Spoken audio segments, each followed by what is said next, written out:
Customer feedback.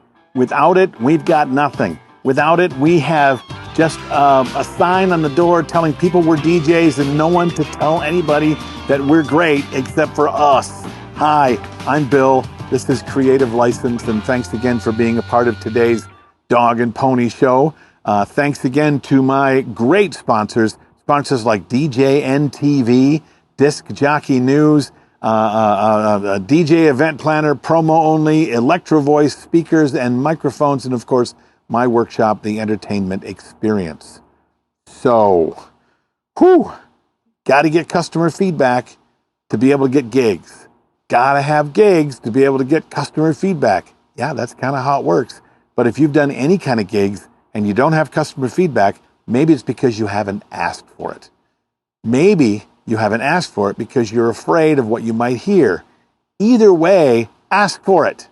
Because either way, if it's bad feedback, or rather if it's feedback telling you you're awful, at least you'll get the feedback and you'll know that you're awful. You can ask more questions about what you can do or what you could have done to be better.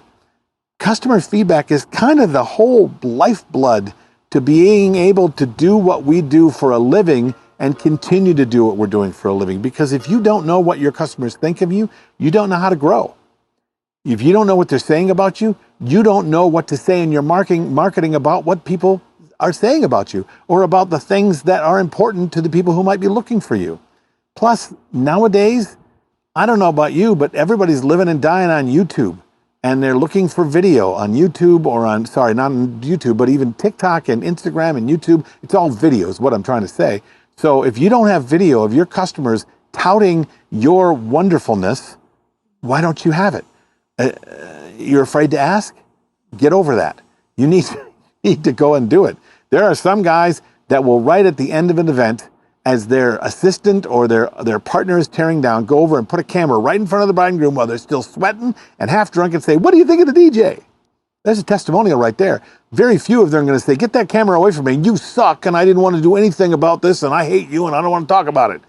I've never seen anybody do that. At the end of your wedding, you're really excited to say, "Oh my gosh, Bill, the DJ was amazing. Terry, the DJ was the most amazing thing I ever saw." Okay, great. Look at that. There's testimonial right there. But you might want to go a second farther than that. What I suggest is you send out a testimonial form, actually a form asking for feedback, an actual feedback form, asking really hard questions that they may have to answer in ways that you don't necessarily want to hear, but you need to know. Did I show up the way you needed me to? What would you give me 1 out of 10 when it comes to being on time or being there for you or playing the music you wanted or all the things that you think that you want to know? Ask them to say, what was the worst thing about the wedding reception? What are the bad things about the wedding reception that I worked for? What can you tell me that I could have done better? These things are actually more valuable to you than the actual testimonials they're going to give. And trust me, if they give you, "This is how I think you should be better," they're also going to give you a testimonial about how awesome you are because you have the guts to ask the question. Now, you want to take the extra step further is get to them with a video camera. Not only ask them for the testimonials and to ask them to put it out on Wedding Wire or The Knot or those places, Google reviews or reviews on Facebook, Instagram, those places. But get to their house. Bring a bottle of wine. Thank them for doing business with you and sit down with a camera across from them, just like I'm doing here, and say, "So let me ask you a few questions about your wedding." See if you can get them talking. Because if you get video of them going, "Oh my gosh, it was weeks ago, but I can't tell you, I can't stop thinking about it. My mom and dad can't quit raving about it." That's gold, man. And you're letting that gold sit over there. Because trust me, if you're really good at what you're doing, they are still talking about that wedding months afterwards, sometimes years afterwards. They just have to have the nudge of being asked, and they will do it for you. But if you're not asking, you're never going to get it.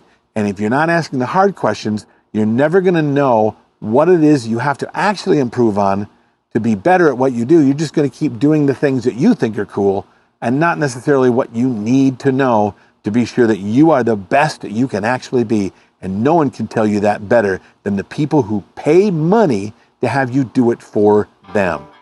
All right, what do you think of this? How do you collect this information? Do you collect this information, and do you think any of this has anything to do with anything? Write it in the comments below. Tell me what you think. I'm Bill. This is Creative License, and I will see you next week.